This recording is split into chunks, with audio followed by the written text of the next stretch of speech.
Assalamualaikum warahmatullahi wabarakatuh.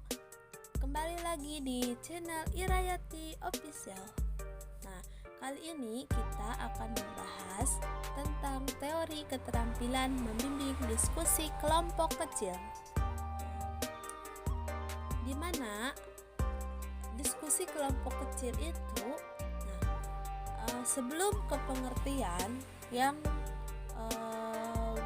khusus ya tentang diskusi kelompok kecil. Di sini ada menurut para ahli. Menurut Dr. Randes Muhammad Uzair Usman, ia mengatakan bahwa diskusi kelompok kecil adalah peserta didik berdiskusi dalam kelompok-kelompok kecil di bawah pembinaan guru atau temannya untuk berbagi informasi, pemecahan masalah, atau pengambilan keputusan dilaksanakan dalam suasana terbuka. Terus ada juga menurut Depdikbud ya. Mereka mengatakan atau merumuskan pengertian diskusi kelompok adalah siswa melaksanakan diskusi dalam kelompok-kelompok kecil di bawah pimpinan guru atau temannya untuk berbagi informasi, memecahkan masalah, atau mengambil keputusan. Nah, jadi diskusi kelompok kecil ini bukan semua siswa yang ada di kelas, tetapi hanya sebagian siswa, hanya kelompok-kelompok kecil yang biasa. Misal ada 5 orang, ada 4 orang, 6 orang, di mana dari anggota tersebut guru bisa membimbingnya dengan baik. Nah, guru bisa membimbing atau sebagai pemimpin dalam diskusi kelompok kecil tersebut. Nah, di sini ada proses pembicaraan yang teratur. Nah, interaksi tatap muka. Interaksi tatap muka. Terus ada juga berbagi pengalaman, memecahkan masalah. Di sini ini adalah pengertian ya yang sama dengan pengertian dari diskusi kelompok tersebut. Nah, di sini ada proses pembicaraan yang teratur. Apa sih? Ya, dalam kegiatan diskusi intinya ya ada sesuatu pokok atau pembicaraan masalah yang dibicarakan atau dibahas. Nah, proses pembicaraan masalah tersebut dilakukan secara teratur, yaitu semua yang ada dalam kelompok tersebut masing-masing memiliki kepentingan yang sama, sehingga semua pembicaraan mendapat kesempatan yang sama secara adil dan proses dalam penyampaian diskusi tersebut dengan teratur. Terus yang kedua di sini ada interaksi tatap muka. Nah, di mana proses membahas untuk pembicaraan atau masalah yang dibahas dilakukan secara interaksi atau tatap muka. Yaitu komunikasi pembicaraan tidak dimonopoli oleh seorang saja, tetapi dengan semua anggota yang ada dalam kelompok tersebut. Terus yang ketiga, berbagi pengalaman.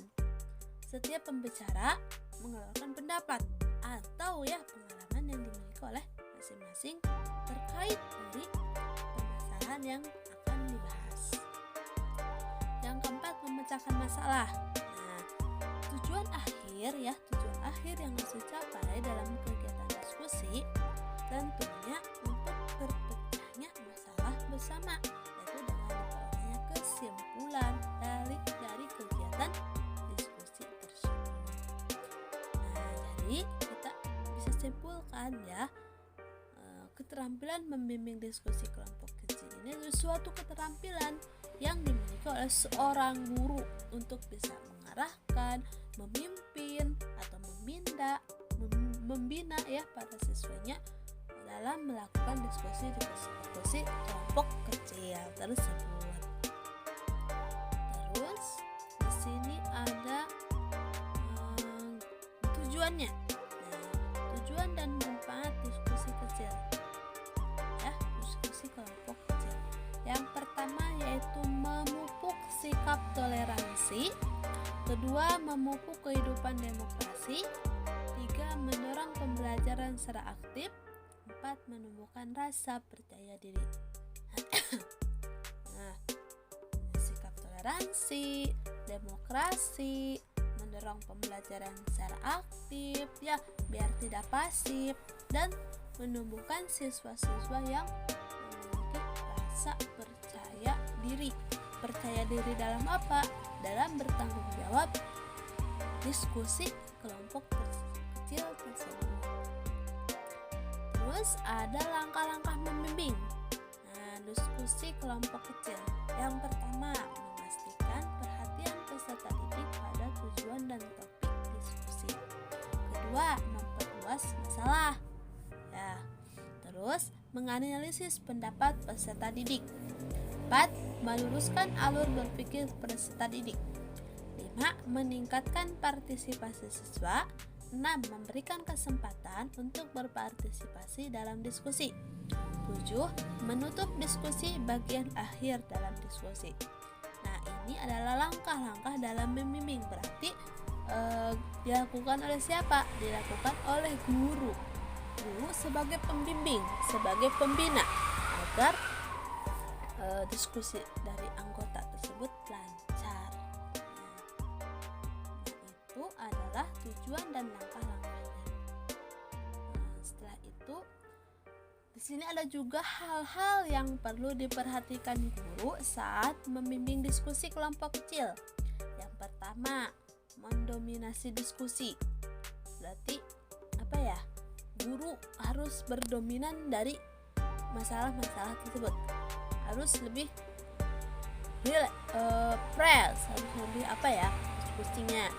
Terus membiarkan peserta didik memonopoli. 3. Membiarkan penyimpangan diskusi. 4. Membiarkan peserta didik tidak bertanya. Ya. 5. Tidak memperjelas dan mendukung alur berpikir siswa yang salah. 6. Gagal mengakhiri diskusi secara efektif. Nah, ini yang harus diperhatikan oleh guru ya saat membimbing. Gak boleh mendominasi diskusi. Artinya tidak guru saja yang menjelaskan atau yang melakukan diskusi tersebut, tetapi harus pada siswa-siswanya. Nah, terus tidak membiarkan, di sini ada tidak membiarkan siswa tidak bertanya. Membiarkan siswa tidak bertanya. Nah, jadi biarkan saja siswa lebih aktif, lebih banyak bicara, lebih banyak bertanya kepada gurunya. Nah, gurunya yang mengarahkan bagaimana yang terbaik, bagaimana yang harus dilakukan, gitu ya. Nah, ini adalah hal-hal yang perlu diperhatikan guru ya. Nah, selain dari itu ada juga keunggulan diskusi dan kelemahan diskusi kelompok kecil tersebut. Di mana untuk keunggulannya yang pertama, kelompok menjadi kaya dengan ide dan informasi untuk mendapatkan hasil yang lebih baik. 2. Termotivasi oleh kehadiran teman. 3. Mengurangi sifat pemalu. Nah, yang tadinya pemalu, pendiam, tetapi dengan adanya diskusi kelompok, mereka akan aktif. Anak merasa terikat untuk melaksanakan keputusan kelompok. Jadi saling mengikat, Terus meningkatkan pemahaman diri anak. Melatih siswa untuk berpikir kritis. Melatih siswa untuk mengungkapkan pendapat. Melatih dan mengembangkan jiwa sosial pada diri siswa. Nah, itu adalah keunggulan dari diskusi kelompok kecil. Selain itu juga ada kelemahannya. Nah, yang pertama, waktu belajar lebih panjang. Tentunya tidak singkat kalau dalam diskusi, karena mendiskusikan masalah-masalah itu harus dengan baik agar tujuan atau selesainya dari masalah tersebut bisa mendapatkan hasil yang baik juga. Dapat terjadi pemborosan waktu tadi ya, waktunya panjang ya. Anak yang pemalu dan pendiam menjadi kurang agresif. Nah, tetapi dari keunggulan juga bisa. Anak yang pemalu dan pendiam juga bisa jadi aktif atau bisa jadi agresif. Ya, tentu saja bisa ya. Terus dominasi siswa tertentu dalam diskusi. Nah, jadi jangan jangan melakukan atau membagi siswa dengan berdominasi siswa yang pintar. Misal siswa yang pintar dengan yang pintar saja, tidak digabungkan dengan orang yang baik, tidak yang kurang ya, yang pendiam, tetapi harus dicampur-campur. Ada yang pintarnya, ada yang pemalunya. Kan nantinya kalau pemalu kan kalau